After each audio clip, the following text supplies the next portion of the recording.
আসসালামু আলাইকুম রহমতুল্লাহ। ইন্নাল হামদুলিল্লাহ, যাবতীয় প্রশংসা সেই আল্লাহর, মহান রব্বুল ইজ্জাতের, যিনি বিশ্ব নিয়ন্তা, যিনি অধীশ্বর, যিনি বিশ্ব ব্রাহ্মণ্ডের মালিক। তিনি অত্যন্ত ভালোবেসে ফেরেশতাদিগকে আহ্বান করে বলে, আমি এমন একটা সৃষ্টিকে সৃষ্টি করতে চাই যারা পৃথিবীতে আমার ইবাদত করবে।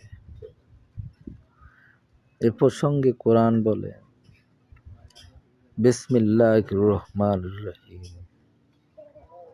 ইন্নী জাইলুন ফিল আরদি খলিফা। অন্যত্র আল্লাহ তাআলা বলেন, ওমা খলাকতুল জিন্না ওয়াল ইনসা ইল্লা লিয়াবুদুন। আল্লাহ তাআলা এই দুটো আয়াতের দ্বারা তিনি এই মানব জাতিকে সৃষ্টি করার উদ্দেশ্য করে, মানব এবং দানব অর্থাৎ জিন এবং ইনসান, এই দুটো জাতিকে সৃষ্টি করার উদ্দেশ্য করে তিনি বলেন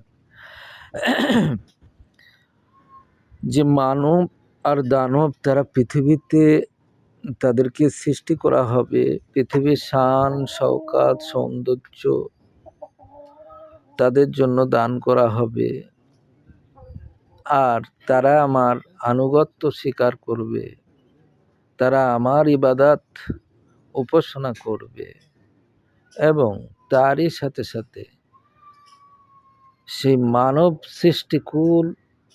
কুলের মধ্যে তারা প্রতিনিধিত্ব করবে। সৃষ্টির শুরু থেকে, মানব দানব জাতির সৃষ্টির শুরু থেকে এবং সৃষ্টি শেষ পর্যন্ত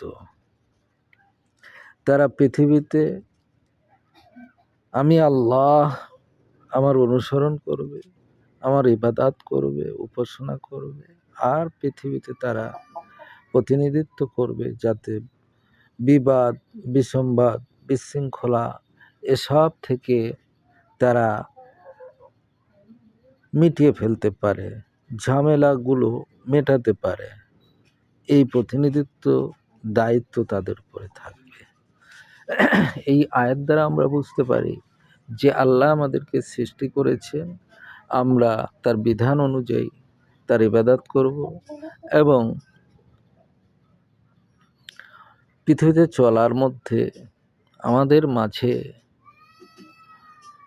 রাগ দুঃখ ঝগড়া বিবাদ যা কিছু ঘটবে সেগুলোকে আমরা সমাধান করব আমাদের জ্ঞান এবং বিবেক দ্বারা।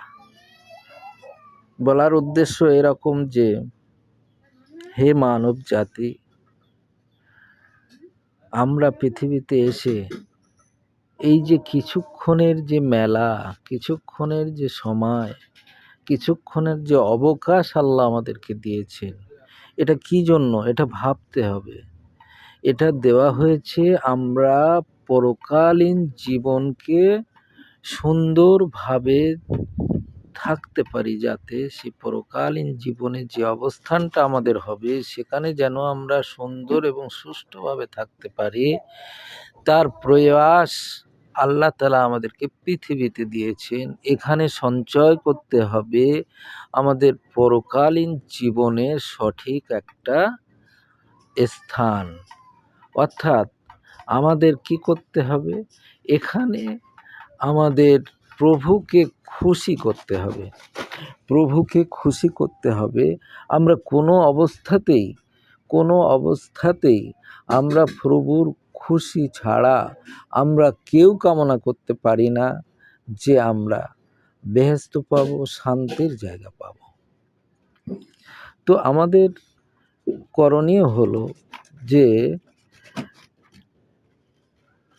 তারই উপাসনার মাধ্যম দিয়ে, তারই সুনির্দিষ্ট নীতি পালনের সাথে সাথে তার উপাসনা করে তাকেই খুশি করা, আর সে মতো তিনি যদি আমাদের উপরে রাজি হয়ে যান, খুশি হয়ে যান,